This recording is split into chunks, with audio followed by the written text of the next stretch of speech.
It's so nice to actually get the stick in hand. I've honest to God not picked a shinty stick in a ball up for about 2 years. This will be the first time.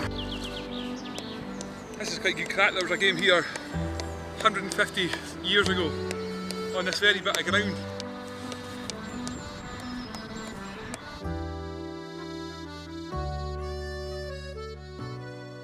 My first memories are getting a shinty stick in the garden, and I must have been maybe 4 or 5 years old and sort of knocking it about. And I remember getting taken up to watch Lochaber play in Spean Bridge, and I suppose that was my first real introduction to shinty. My dad, he played shinty, my uncles played shinty, and my grandpa, he was a big Camanchd man. So yeah, there was lots of good family chats throughout the year. I think when you grow up, you have aspirations and dreams, and you look at sort of the Camanachd Cup, for instance, as the pinnacle of shinty. When I was in primary 6, Drew McNeil came round our primary school, Kilmanevig Primary, and Fort William had just won it in 1992 for the first time, and we all got to hold the cup. Drew was from Roybridge, just 3 miles up the road from Spean, so he came round to local schools.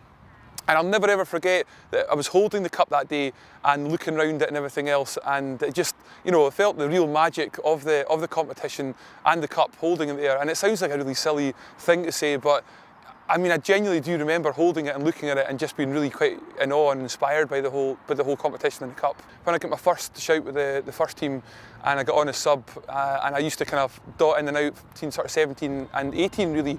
The Fort William first team at that point was very, very strong, and even getting a place on the bench.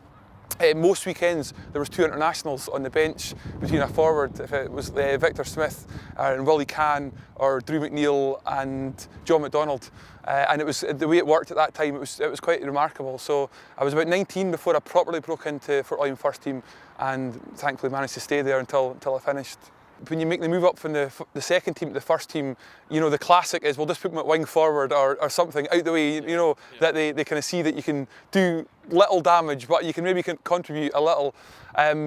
So that's basically where I started, and then quite quickly was put on. I was pretty good at running and a good engine, so I was wing centre for about 10 years for the first team after that, and used to sit in full centre actually for a little while, but I didn't like it. I used to like wing centre for kind of running up and down. So that's pretty much where I was in my heyday, as it were, when I had the legs and the engine still on me, was up and down the wing.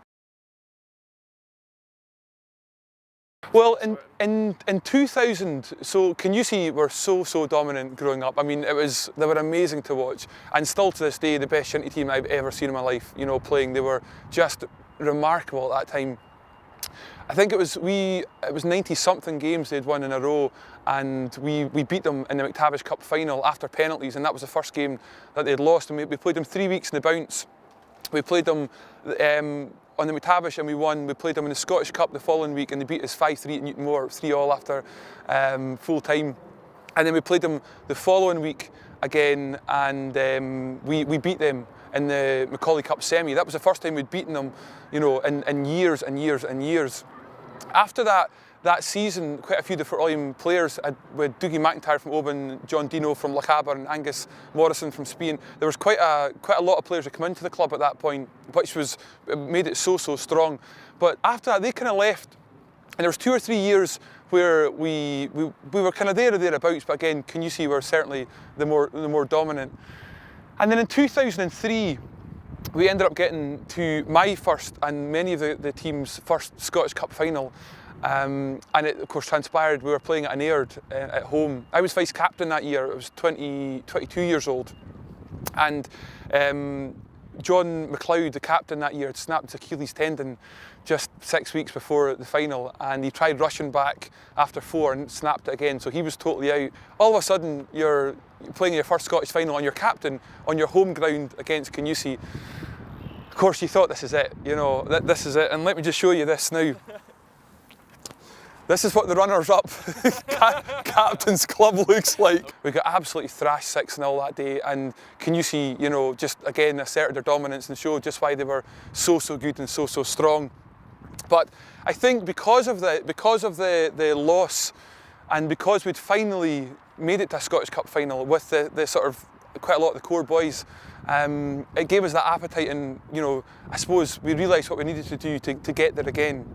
So fast forward 1 year, and we're back there again. We played Inveraray 3 times that season, in cup competitions and in the league, and we've beaten them 3 times, so of course we went in as favourites, and then we ended up losing at Mossfield 1-0.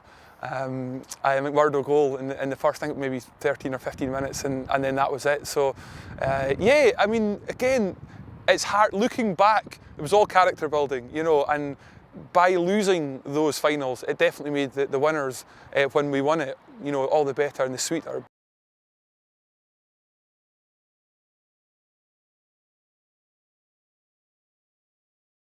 For the first time in over 100 years, Fort William and Camanchd had never met in a senior final.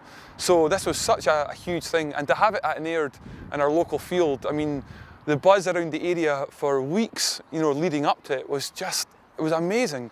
You know, the whole town was decked out in blue and white and yellow and black, and the whisky shop had full cardboard cutouts of myself and Ross Lavin, and you know, a big kind of bottle of whisky in between us, and you know, they had the cup and cardboard cutouts of the cup, and it was just such an exciting and incredible time. Neither of the clubs, I'm going to probably get this wrong, I think Camanchd was 61 or 64 since the one and only time they'd won the Camanachd Cup.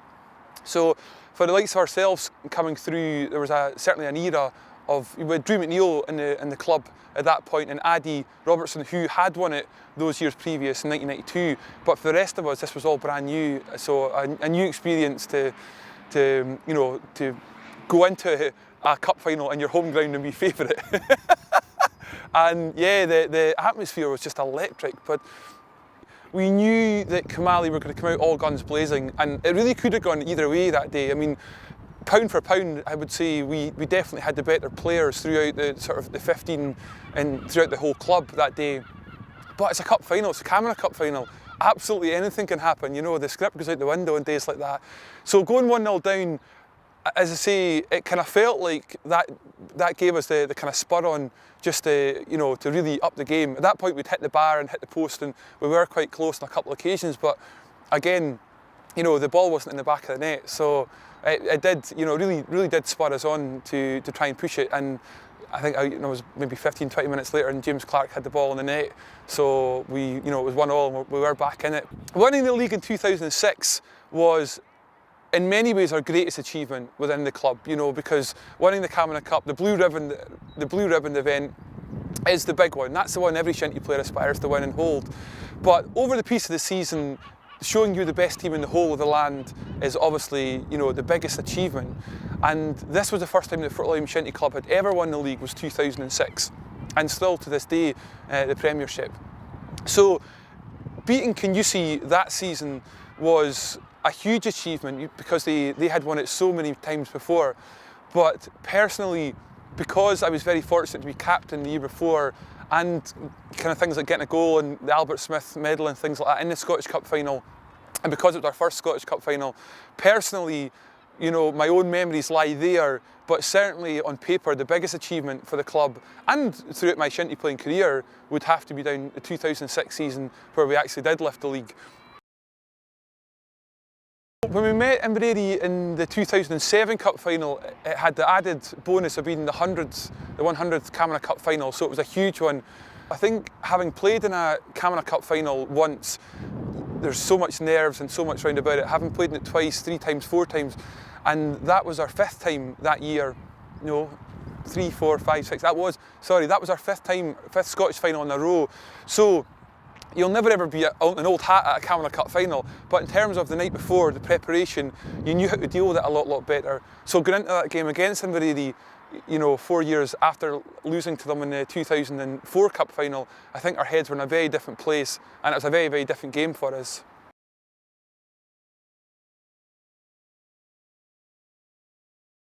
And then when we fast forward to 2010, we meet Kingussie at Inverness. I think as a club, we knew ourselves, this was the last throw at the dice, you know. There were so many of the older players that were kind of slowing down, and we were very much coming to the end of an era of these great lads that had given all, but they were kind of mid to late 30s now, and you know, there was all these younger players coming through, knocking on the door, and the club was needing to be in a transitional period where we started bringing new blood through. So I think we all knew that year, really, it was the last throw of the dice for us for a Camanachd Cup. And so to get to the final, was great. You know, we went in that day as underdog of the final, but you know, as these things have it, the ball landed to myself. I managed to get a goal quite quickly. We went 2-0 up, 2-1, 2-all, and then the second half, Kingussie absolutely dominated us. And I always remember Kevin Thane sitting on the bench, and they were Kingussie were brilliant that year. They brought on all the young boys, and I mean, obviously they'd Ronald there, who was still, you know, banging them in, but they'd all these young boys that were coming through. And I remember that day thinking, though, if they just put Kevin Thane on in the second half, we would never have won that cup final. But fair play to them, they stuck to the guns, they played the young boys, and they gave them their final. But yeah, 2-all, looking like it was going to extra time, and certainly for William's legs, the older dogs, as it were slowing down, and then John McDonald pulled the ball across, and I managed to catch it in the run, and just kind of one of those ones. It could have went anywhere. You know, you do practice it, but when you do practice it, quite often, you know, it can hit the side net and it can go over the bar. But just that day, it went in. So yeah, it was one of those real special moments. Because I actively do try and stay in touch with all the lads and throughout the sport, and you know, every single week I'm looking at the fixtures and the results and things like that. Living in Glasgow and being away from the sort of the Shinty community, as it were, as much, you know, from on the west coast where it's, you know, you can't walk down the street without bumping into players and managers and supporters and things like that. I suppose you do quickly fall out the way of it a little, but I love being involved as much as I can within the sport. You know, for quite a number of years after it as well, I was through at Kilgraston and helping the guys out with the youth Shinty and development and things like that as well. Anything at all that I can do to help the sport in any way at all, then I do try. It's given me, as I say, some of the best days out, and it's given me, I think, a great discipline, and I've got some brilliant friends across the whole country because of the sport. I think the least I can do with the amount of time and effort and days out that I've had from it is to try and give back as much as I can, or as little as I can, when I can. Well, I'm going to put this back down. There's no need to talk about this anymore. Feed the ducks with it.